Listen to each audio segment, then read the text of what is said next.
मु जगतर नाथ, मो स्रष्टा, मो सृष्टि, मु ही विलय।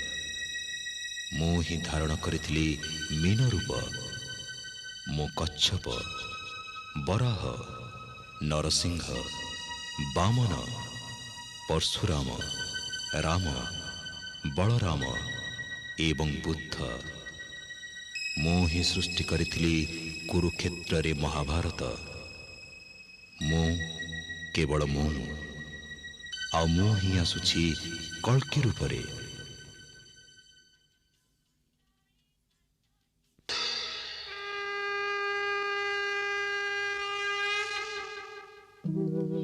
यदा यदा हि धर्मस्य ग्लानिर्भवति भारत।